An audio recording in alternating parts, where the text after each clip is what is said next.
Yesterday, we introduced the concept of combining partial derivatives with vectors. And we built this vector called the gradient. The gradient of f of the gradient of a function of two variables is the x derivative for the I component and the y derivative for the j component. The idea is that we are still calculating a derivative. The difference, the new environment that we're in, is that instead of having a tangent line, a line tangent to a curve, where there is just one rate of change, one derivative at a point, there are now two derivatives at a point. So imagine the tangent plane to a surface at a point. Standing at that point, the function is changing depending on which way we are facing. This was not an issue way back in Calc 1 because all we had was x. X could go forward, x could go backwards, that's it. But now we have a whole plane, we have 360 degrees that we can go through. And the function will be changing in different amounts depending on which direction we're going. So now we have to add another part to what's the rate of change of the function at the point. Before it was just what's the rate of change of the function at this point. That's all we cared about. There was only one direction to go. 1x increases. Now we have to have what is the rate of change of the function at a point in a particular direction. There's another thing that we have to care about because we have 360 degrees of direction to go at a point. So with that in mind, we built this function called the gradient. We built this vector called the gradient. And here are the things that we talked about yesterday with the gradient. The direction of the gradient is perpendicular to the level curve at the point AB. That's what I wanted you thinking about yesterday. That's what the discussion was about. And it indicates the direction of the maximum rate of change of the function.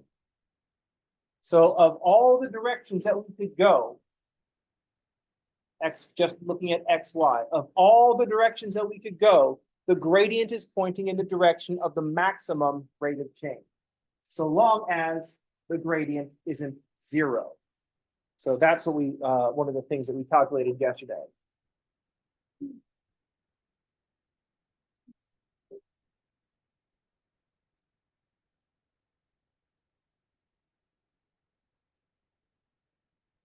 Offer only applies if the gradient is not zero. So the direction, this is a vector, the gradient is a vector. Here's what the direction of that vector is telling us. It's going to be perpendicular to the level curves. That's what we wanted to think about. And the direction is going to be the maximum rate of change.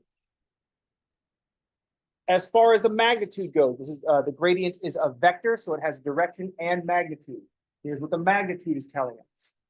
The magnitude of the gradient will be the maximum rate of change at that point. That'll be the maximum rate of change at that point. The direction says go this way for maximum change.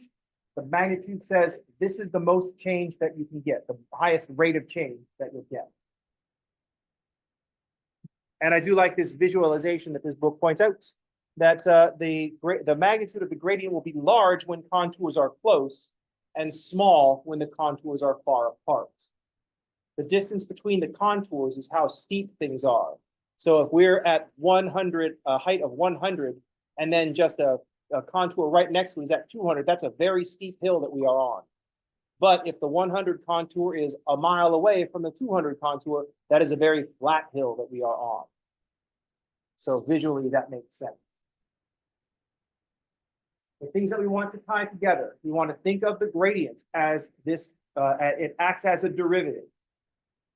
We want to think about what we need to add now that we have a function of two variables. We don't just have one direction, we have a bunch of directions that we can go. If we've got x's and y's, we've got 360 degrees of direction that we could go.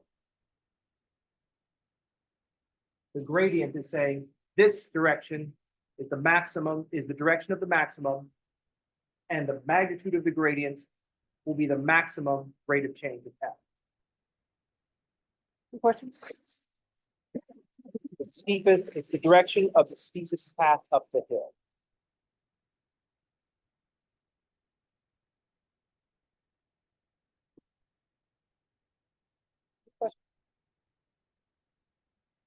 So the thing that we're adding to our gradients discussion today is derivative in a particular direction.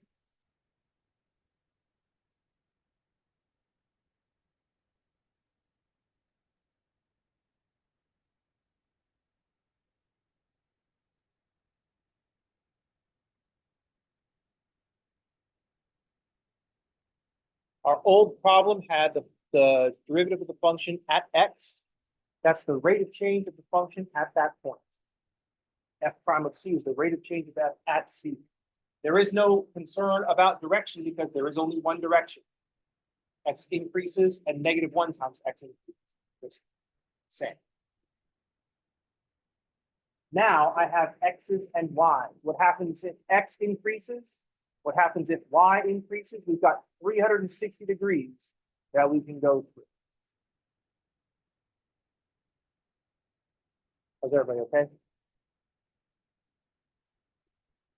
You saw that I pulled out the cards. You see that I have a stack of paper. You could probably guess that I am absolutely not going to be telling you how to calculate the derivative in a particular direction. I'm going to make you do it. It's one of my favorite techniques. It takes all, it just means I'm just not explaining stuff. So I go, here's a problem. You do it. It's even better that you don't know how to do it. Because if I just tell you how to do it, then it's super boring.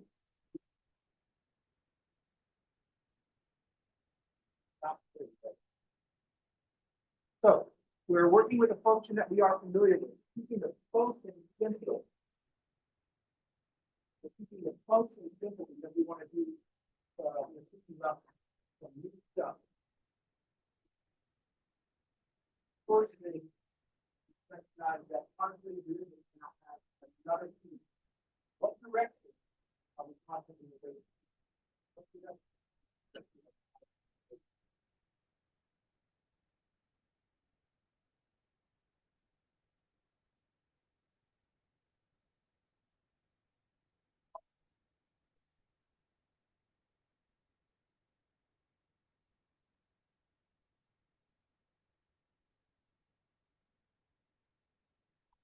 So let's just actually, before we look at problems, let's look at problems.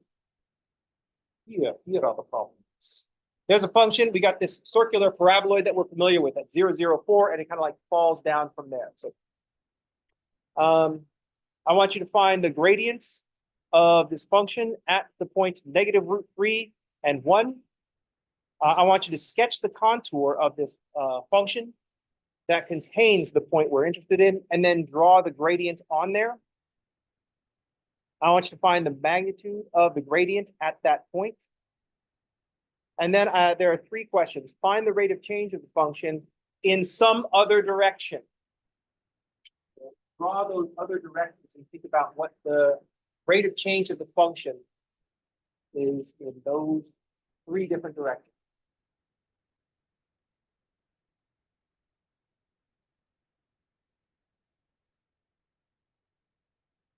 I can't fit it all.